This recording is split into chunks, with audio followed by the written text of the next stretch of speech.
नमस्कार, मैं डॉक्टर मानक जैन, सह आचार्य इतिहास विभाग एसपीसी राजकीय महाविद्यालय अजमेर। आज हम राइज ऑफ नेपोलियन बोनापार्ट देखेंगे और इसमें अति लघुत्रात्मक प्रश्नों का प्रश्न और उत्तर सहित अध्ययन करेंगे। प्रश्न है, नेपोलियन बोनापार्ट का जन्म कब और कहाँ हुआ? नेपोलियन बोनापार्ट का जन्म 15 अगस्त 1769 को कॉर्सिका द्वीप के अजाकियो नामक नगर में हुआ।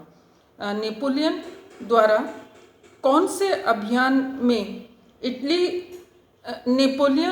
अभियान के दौरान नेपोलियन द्वारा पराजित होने के बाद ऑस्ट्रिया को कौन सी संधि करनी पड़ी? नेपोलियन द्वारा पराजित होने के बाद ऑस्ट्रिया को 17 अक्टूबर 1797 को नेपोलियन बोनापार्ट के साथ कैंपो फॉर्मियो की संधि करनी पड़ी। कैंपो फॉर्मियो की संधि की दो शर्तें कौन कौन सी थी? पहली शर्त है, ऑस्ट्रिया ने बेल्जियम और टाइन नदी का पश्चिमी किनारा फ्रांस के लिए छोड़ दिया। दूसरी शर्त है, ऑस्ट्रिया ने लोम्बार्डी पर अपना अधिकार त्याग दिया। प्रश्न है, नेपोलियन ने किस युद्ध में मिस्र की सेनाओं को पराजित करके काहिरा पर अधिकार कर लिया? उत्तर है, 21 जुलाई 1798 को नेपोलियन ने पिरामिडों के युद्ध में मिस्र को पराजित करके काहिरा पर अपना अधिकार कर लिया। प्रश्न है, नेपोलियन ने किसके शासन का अंत करके फ्रांस की सत्ता पर अधिकार कर लिया? उत्तर, 10 नवंबर 1799 को नेपोलियन ने डायरेक्टरी के शासन का अंत करके फ्रांस की सत्ता पर अपना अधिकार कर लिया। अब फ्रांस में कॉन्सुलेट शासन की स्थापना हुई। नेपोलियन द्वारा डायरेक्टरी के शासन का अंत करने वाली घटना को क्या कहा जाता है? नेपोलियन द्वारा डायरेक्टरी के शासन का अंत करने वाली घटना को कूप डिटेट कहा जाता है। प्रथम कौंसिल के रूप में नेपोलियन बोनापार्ट ने कब तक शासन किया? प्रथम कौंसिल के रूप में नेपोलियन बोनापार्ट ने 1799 से 1804 ईस्वी तक शासन किया।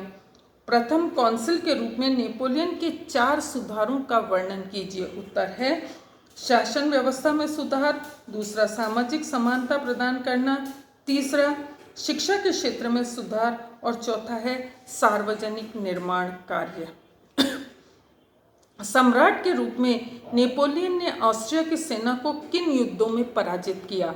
सम्राट के रूप में नेपोलियन ने उलम तथा अस्टरलिज के युद्धों में ऑस्ट्रिया की सेना को पराजित किया। नेपोलियन के मास्को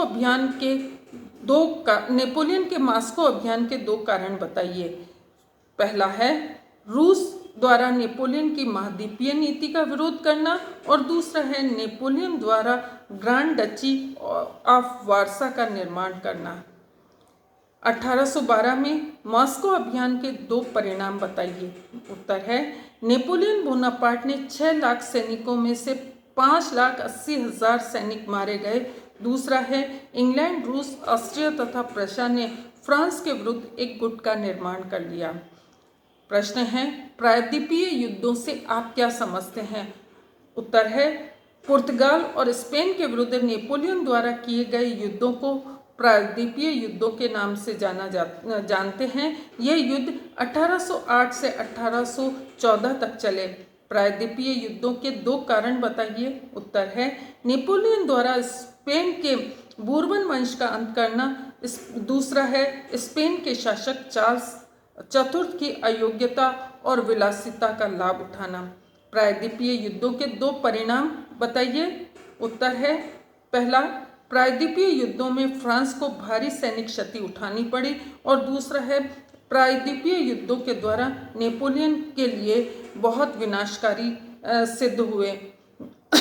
नेपोलियन की महाद्वीपीय व्यवस्था से आप क्या समझते हैं? उत्तर है, नेपोलियन ने इंग्लैंड को नतमस्तक करने के लिए, उसके उद्योग और व्यापार को नष्ट करने के लिए, उसके आयात निर्यात को बंद करने के लिए जो योजना बनाई वह महाद्वीपीय व्यवस्था कहलाती है। इति धन्यवाद।